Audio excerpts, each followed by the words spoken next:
Clinical decision-making in oncology. I mean, it's just one of the most complex puzzles doctors have to solve, isn't it? Absolutely. It's never straightforward. You're not just looking at one thing. You're trying to weave together a patient's whole history, look at scans, pathology slides, read reports. Exactly. It's inherently multimodal. All these different streams of information. And that's where AI seems like such a natural fit, right? Mhm. To help make sense of all that. Precisely. The potential is enormous to synthesize that data, connect dots, and maybe a human wouldn't easily see, especially at scale. Right. But then you hit the wall. The big hurdle, particularly in medicine, these powerful AI models, they need so much data. So much good data. Yeah, and getting large, high-quality annotated data sets that combine images, text, history, it's just incredibly hard in a clinical setting. That data scarcity, specifically for multimodal and annotated data, is the real bottleneck. It's held things back. Because traditional AI, you often need a new model for every single task. Pretty much.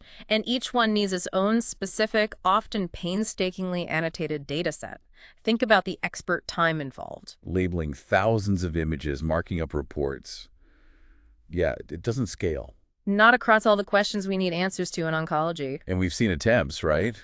Vision language models in pathology. Yeah, I have. And they were innovative, for sure, but mostly relied on having paired image text data. Which you mentioned maybe around 1 million pairs. Sounds like a lot, But compared to the data sets used for general AI models trained on, like, the whole internet, it's actually quite limited. so it's hard to capture the full complexity of diseases with that scale. Exactly. That data limitation has sort of prevented medical AI from reaching that foundation model level of general capability we see elsewhere. Okay, so that sets the stage perfectly, because this challenge leads us right into today's deep dive. We're looking at a research paper that introduces a new vision language foundation model, specifically for precision oncology. It's called MUSK. MUSK, Multimodal Transformer with Unified Masked Modeling. Quite a name. It is. And our mission today is really to unpack how MUSK tries to get around this data scarcity problem. Right. How does it rethink the training? And crucially, what does the paper say it can do, especially for predicting patient outcomes? What could that mean down the line? And just to be clear for everyone listening, we're basing this discussion only on the information presented in this specific research paper. Absolutely. Sticking to the source material. So the paper puts MUSK's big idea, its main innovation, right up front as a way to tackle that data bottleneck. It does. Instead of just relying on those scarce, expensive paired image text examples, Which are hard to get. MUSK is designed to leverage much, much larger amounts of unlabeled and, importantly, unpaired images and text for its initial training. Okay, let's talk scale then, because the numbers are kind of staggering compared to what you mentioned before. They really are. Previous models, maybe 1 million paired examples, MUSK. The paper says it was pre-trained on 50 million pathology images and 1 billion pathology-related text tokens. Yeah, so orders of magnitude more. Simply because unpaired images and unpaired text reports are vastly more abundant in hospital archives than perfectly matched annotated pairs. It's using what's already there, just disconnected. So how does it actually learn from that giant pile of separate images and text? The paper mentions a two-step pre-training process. That's right. Step 1 is called Unified Masked Modeling. This is where it uses all that unpaired data. Okay. So imagine feeding it millions of images without captions and billions of text snippets without matching images.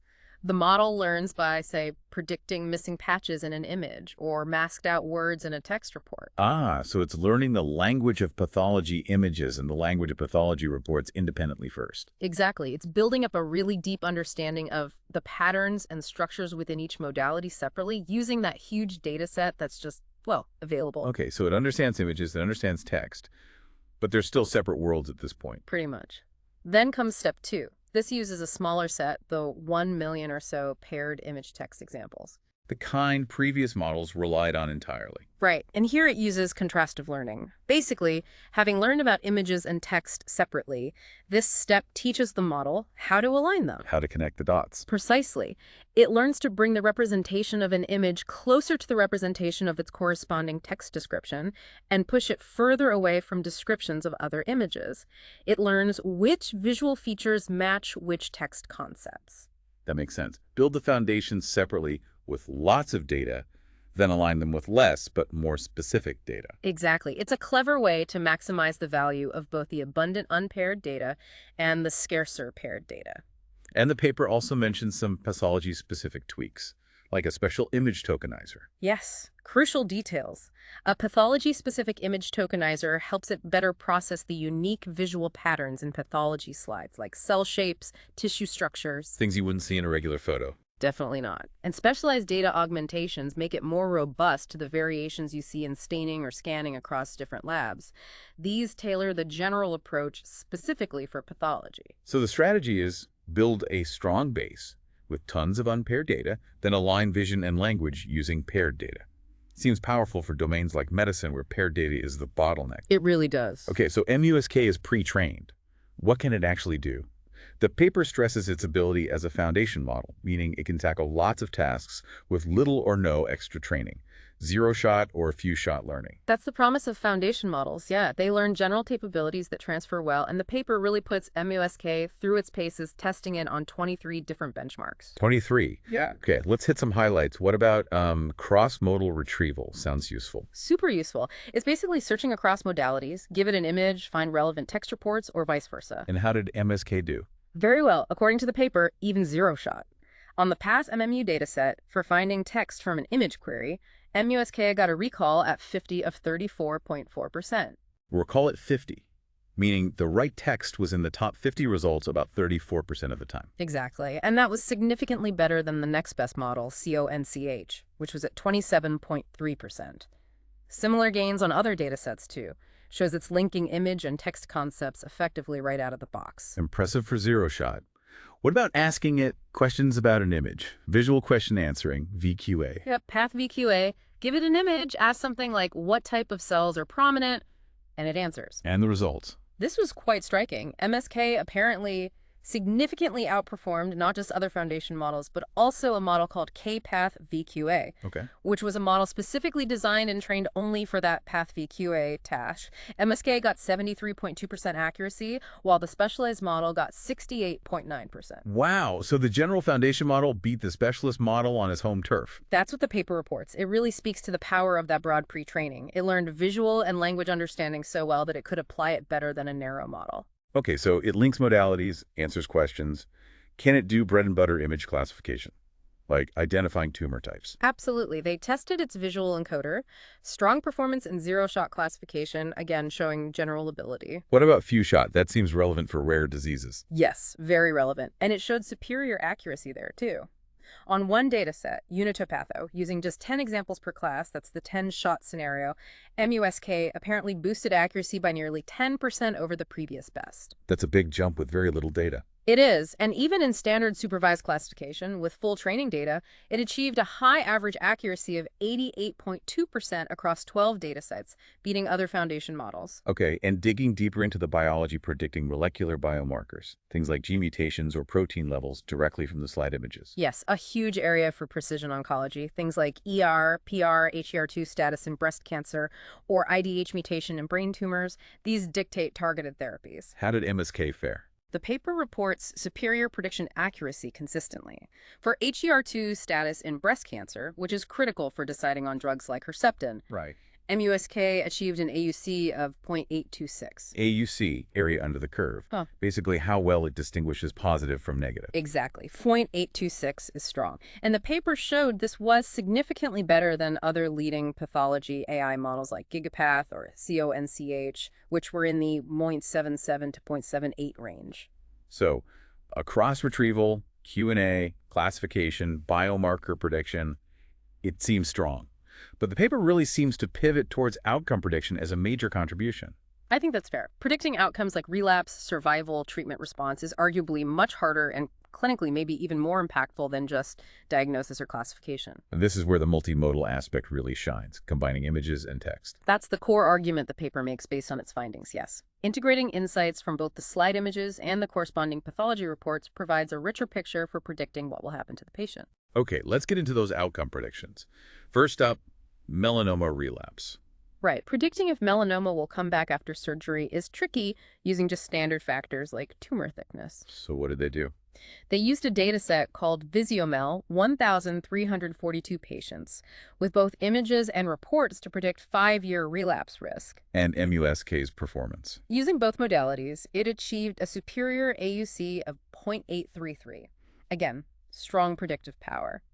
And the key finding they stress was that combining images and text was significantly better than using just images or just text alone. Okay, and they mentioned something about improved specificity. What does that practically mean? Right, specificity at high sensitivity. Sensitivity is catching the patients who will relapse. You don't want to miss those. Crucial. Specificity is correctly identifying those who won't relapse. The paper says at a high sensitivity level, like 90%, MUSK had about 12% better specificity than single modality models. So it might be better at identifying low-risk patients who could potentially avoid maybe toxic extra treatments? That's the potential implication, yes. Avoiding overtreatment for those truly unlikely to relapse. And interestingly, the model's visualizations apparently highlighted known risk features like ulceration or immune cell infiltration. Okay, interesting. Then they went into even broader pan-cancer prognosis, predicting survival across many cancer types. Sounds ambitious. Hugely ambitious. They used TCGA data, the Cancer Genome Atlas covering 16 cancer types, over 6,600 patients, predicting disease-specific survival. MUSK, again using multimodal data, reportedly outperformed traditional clinical prognostic factors by a significant margin. The average C-index was 0.747 for MUSK versus 0.645 for clinical factors. C-index, that measures how well it predicts the order of survival times. Higher is better. Correct, and 0.747 average across 16 cancers is quite strong. Performance was particularly high in some, like renal cell carcinoma, hitting a C-index of 0.887. Several others were above 0.8. How does it translate clinically?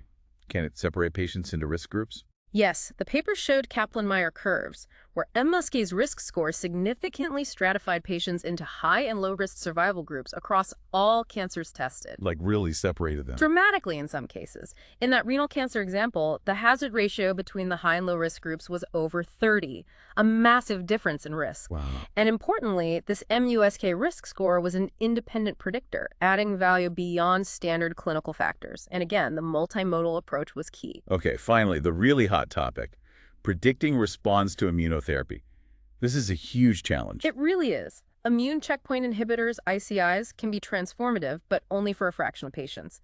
And our current biomarkers, like PD-L1 staining or MSI status, are imperfect. They miss responders and predict response in some who don't benefit. Exactly. So the study looked at MUSK in lung cancer, 118 patients, and gastroesophageal cancer, 101 patients treated with ICIs. And the findings? The paper reports MUSK outperformed existing biomarkers and other models for predicting both objective response tumor shrinkage and progression-free survival, PFS. How much better? Can you give us the numbers again? Sure. For predicting response in lung cancer, MUSK's AUC was 0.768 compared to PD-L1's 0.606. That's a noticeable jump. Definitely. And in gastroesophageal? AUC of 0.762 for MUSK versus 0.616 for MSI status. Similar improvement for predicting PFS in both cancers, too. But here's the critical question. Could it help find patients who might benefit, even if the standard markers say they probably won't? This is maybe one of the most compelling points in the paper. It suggests MUSK could stratify patients for PFS even in tough subgroups. Like PD-L1 negative lung cancer. Exactly, or EGFR mutated lung cancer. Patients typically thought less likely to respond well to ICIs. But MUSK seemed to identify high and low risk groups even within those populations. The hazard ratio for PFS in the PD-L1 negative group was apparently greater than 7 between MUSK's risk categories. Suggesting it might find a subset within that negative group who could still get significant benefit. That's the implication. And again, MUSK was an independent predictor of PFS. And could they see why? Did the model focus on relevant biology? Yes, using those attention heat maps. They showed the model focusing on features in the tumor microenvironment, things like lymphocyte infiltration, the tumor stroma. Features known to be involved in immune response. Exactly. Seeing the model independently learn to focus on these biologically relevant features adds confidence. Okay, so let's pull this together.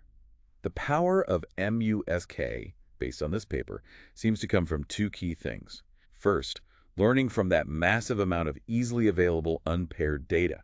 Right, using that unified masked modeling, that huge initial data set allows it to build a really robust general understanding of pathology images and text before it even sees matched pairs. Yeah. It sidesteps the paired data bottleneck. And second, its ability to then effectively fuse the complementary information from images and text. Yes, that multimodal integration.